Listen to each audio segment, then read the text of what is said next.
Las burbujas de champán estallaban rítmicamente en copas de cristal fino, mientras la brisa del Pacífico acariciaba el rostro de Elizabeth Taylor.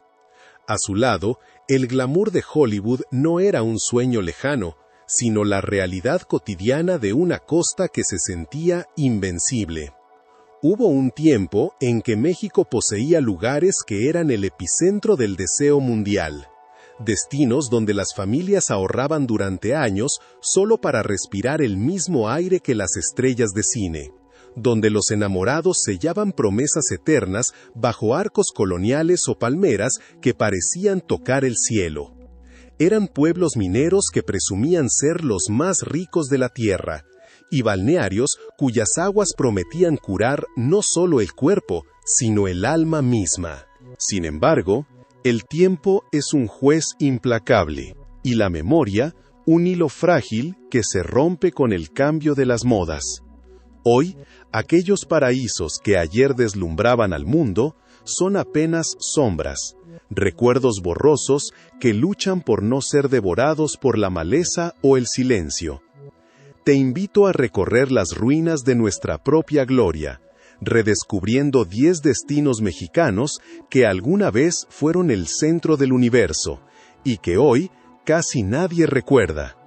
Acapulco. En los años 40 y 50 no era simplemente una playa, era el escenario donde se escribía la mitología moderna. Frank Sinatra, John Wayne y Brigitte Bardot caminaban por sus arenas como si estuvieran en su propio jardín. Agustín Lara le ponía música a sus atardeceres y Diego Rivera encontraba en sus rocas la luz para sus pinceles. Los clavadistas de la Quebrada eran símbolos de una valentía que recorría las portadas de todas las revistas internacionales. Si quieres ayudar a que el viejo México no se olvide, suscríbete. Esa era la Perla del Pacífico, un lugar donde el lujo no conocía límites y el sol parecía brillar exclusivamente para el jet set. Pero el esplendor empezó a marchitarse en la década de los 80. Los hoteles, una vez vanguardistas, envejecieron sin gracia ante el surgimiento de nuevos gigantes como Cancún, y la sombra de la violencia comenzó a oscurecer sus bahías. El golpe final, la furia de la naturaleza encarnada en el huracán Otis, terminó por recordarnos que del brillo de aquel Hollywood tropical no queda más que una nostalgia profunda, un eco de risas que el viento se llevó hace mucho tiempo. Lejos del salitre de las costas, el eco de la riqueza se trasladó a las entrañas de la tierra, donde el metal precioso dictaba el destino de miles de almas. En el siglo XIX, Real de 14 no era un simple asentamiento, era una promesa de fortuna inagotable que desafiaba la aridez del altiplano. Sus minas de plata parieron una aristocracia que vestía sedas importadas de Europa y se reunía en teatros monumentales para escuchar ópera en medio del semidesierto potosino. Con más de 40,000 habitantes, el pueblo presumía de una opulencia que se reflejaba en casonas elegantes y bailes de sociedad que no le pedían nada a las grandes capitales. Pero la plata, como toda ilusión, resultó finita. Cuando las galerías se inundaron y el precio del metal cayó, el aliento de la gente se extinguió junto con las antorchas de las minas. Para principios del siglo XX, aquel gigante de piedra se convirtió en un pueblo fantasma. Sus calles empedradas quedaron vacías y sus iglesias monumentales se llenaron de sombras. Hoy, para entrar a este rincón detenido en el tiempo, hay que cruzar el túnel de Ogarrio, 2 kilómetros de oscuridad excavados a mano que sirven como un portal hacia una gloria que se niega a morir del todo, aunque hoy sea apenas un espejismo para el turismo alternativo. Ese mismo destino de esplendor y tragedia marcó a Mineral de Pozos, en Guanajuato, un sitio que en la época virreinal llegó a ser considerado el punto más rico de toda la Nueva España. Imaginen a 70,000 personas trabajando frenéticamente para arrancar oro, plata y mercurio de las profundidades, construyendo una vida social tan vibrante que rivalizaba con las ciudades más importantes del virreinato. Sin embargo, la historia de Pozos parece haber sido escrita con tinta de infortunio. Primero fueron los ataques de las tribus chichimecas los que obligaron a un abandono temprano. Y cuando el pueblo intentó resurgir en un segundo auge minero, la revolución y la guerra cristera lo golpearon con una violencia implacable.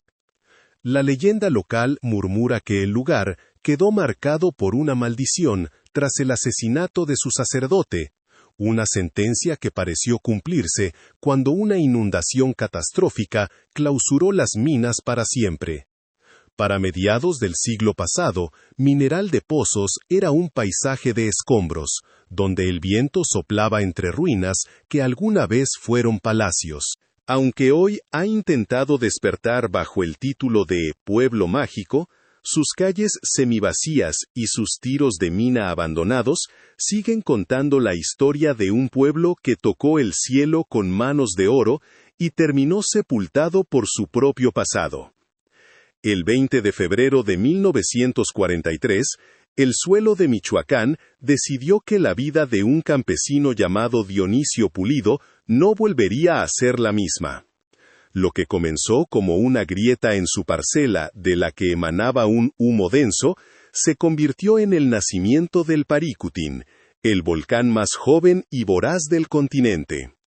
Con una rapidez aterradora, la tierra se elevó hasta los 300 metros, y una marea de lava, lenta pero implacable como el destino, comenzó su marcha hacia San Juan Parangaricutiro.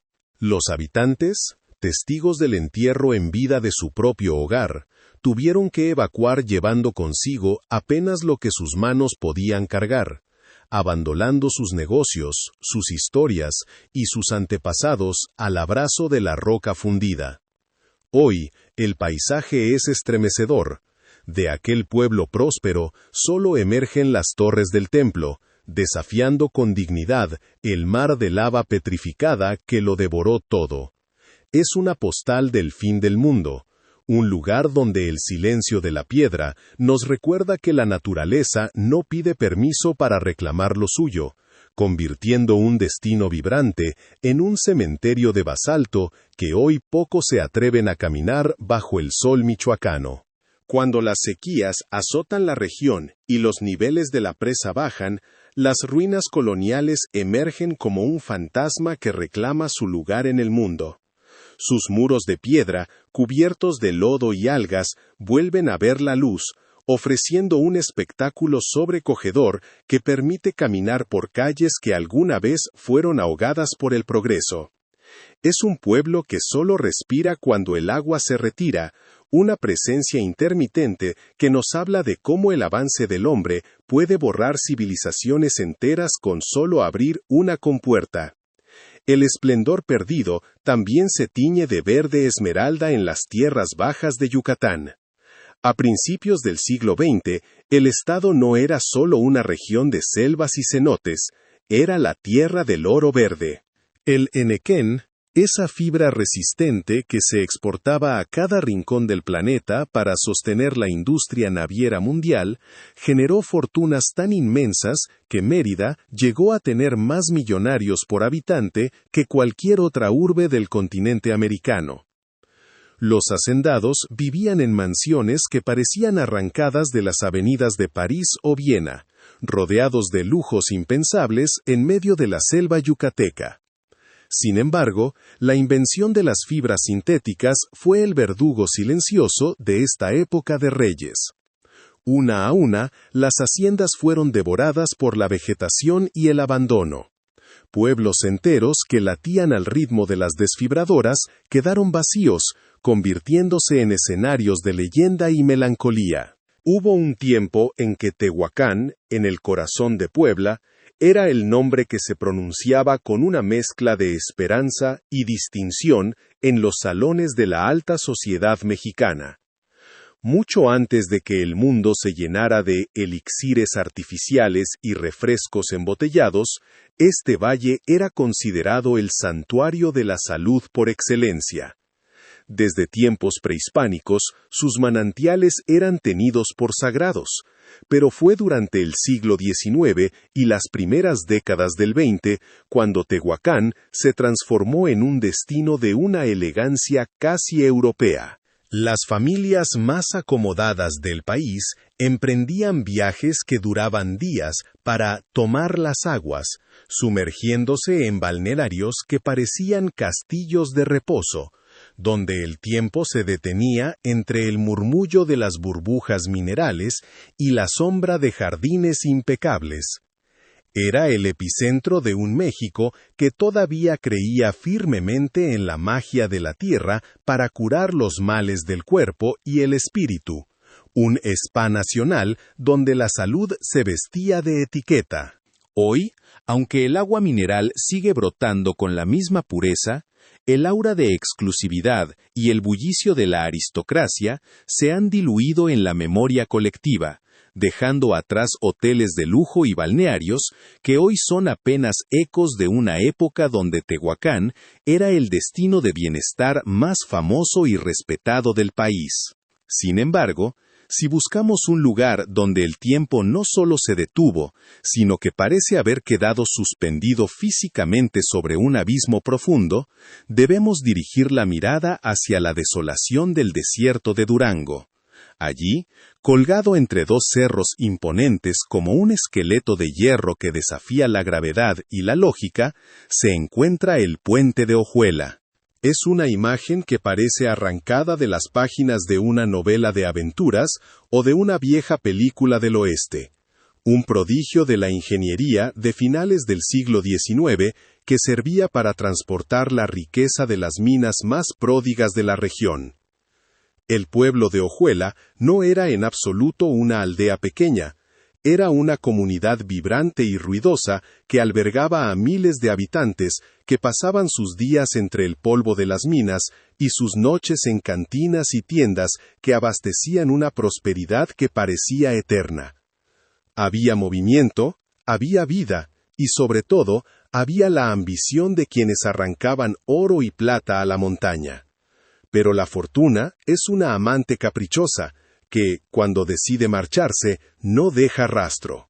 Cuando el mineral se agotó, la vida se esfumó de Ojuela con la misma rapidez con la que llegó la bonanza, dejando al pueblo a merced del olvido y la erosión. Hoy, Ojuela es un pueblo fantasma absoluto, donde el único habitante constante es el viento que silba con un tono lúgubre entre las vigas metálicas del puente colgante de casi 300 metros de largo. Cruzar esa estructura, sintiendo el vacío absoluto bajo los pies, mientras las tablas de madera crujen y las nubes pasan indiferentes sobre las ruinas de las casas, es una experiencia que mezcla el vértigo físico con una nostalgia punzante. Es el testimonio mudo de que la riqueza puede levantar puentes monumentales sobre el abismo, pero no tiene el poder de evitar que el destino los deje solos y oxidados en medio de la inmensidad del desierto. Adentrándose en los relieves escarpados del estado de Hidalgo, donde la neblina suele abrazar las cimas de las montañas con una frialdad persistente que parece querer ocultar los secretos del valle, se halla un lugar que hoy parece haber sido borrado de la cartografía de las ambiciones humanas: la Encarnación. Hubo un tiempo, a principios del siglo XX, en que este rincón no conocía el silencio sepulcral que hoy lo habita, sino el ajetreo constante y vigoroso de un centro comercial próspero que abastecía a toda la región con una eficiencia que hoy parece legendaria. Sus famosas tiendas de raya no eran solo comercios, eran los pulmones económicos de un pueblo donde el dinero fluía con la misma fuerza que el viento entre los pinos, y donde las familias construían sus hogares con la solidez de la piedra y la esperanza de un porvenir inagotable. Era un punto de encuentro, una escala obligatoria para el progreso, un sitio donde el futuro se sentía como una promesa palpable en cada apretón de manos. Sin embargo, algo se quebró en el engranaje del destino de la encarnación. Un suceso cuya naturaleza exacta se ha perdido entre el murmullo de los árboles y el desdén de los años. De forma lenta, casi imperceptible para quienes lo vivían día tras día, los habitantes comenzaron a marcharse, dejando las llaves puestas en las cerraduras de casas que nunca volverían a sentir el calor de un fogón. Las tiendas, que alguna vez desbordaron mercancías traídas de rincones remotos, bajaron sus cortinas de hierro para no subirlas jamás, convirtiendo los aparadores en cápsulas del tiempo, donde el polvo se asienta sobre lo que alguna vez fue novedad. Hoy, la Encarnación es un paisaje de fachadas abandonadas que miran con ojos vacíos hacia calles que no han visto pasar a nadie en décadas. Es un pueblo fantasma que sobrevive con apenas un puñado de pobladores, testigos mudos de un tiempo que se detuvo de golpe hace más de 60 años. Caminar por sus rincones es una lección de humildad frente a lo efímero de las empresas humanas. Es observar cómo el verdor de la montaña reclama con paciencia infinita las estructuras que el hombre creyó eternas, en un sitio donde, simplemente, nadie vino a darle cuerda de nuevo al gran reloj de la memoria. Esta decadencia nos recuerda que no todos los paraísos perdidos son devorados por desastres naturales o por el agotamiento de una veta de plata. A veces, los lugares mueren simplemente porque el mundo decide mirar hacia otro lado, porque el progreso traza una nueva ruta y deja atrás a quienes no pudieron seguirle el paso. La Encarnación se queda así, suspendida en la neblina de Hidalgo, como una advertencia de que la prosperidad es un río que puede cambiar de cauce sin previo aviso, dejando en sus orillas nada más que el recuerdo de lo que alguna vez fue un sueño compartido por todo un pueblo, que hoy es apenas un susurro entre las ruinas. Pero no todas las ruinas se encuentran en desiertos remotos o selvas impenetrables. Algunas de las cicatrices más profundas del olvido se esconden a plena vista, en el corazón latente de la capital del país. Durante los años 80, el bosque de Chapultepec albergó dos universos de agua y asombro que eran el sueño dorado de cualquier niño chilango: Atlantis y La Ola.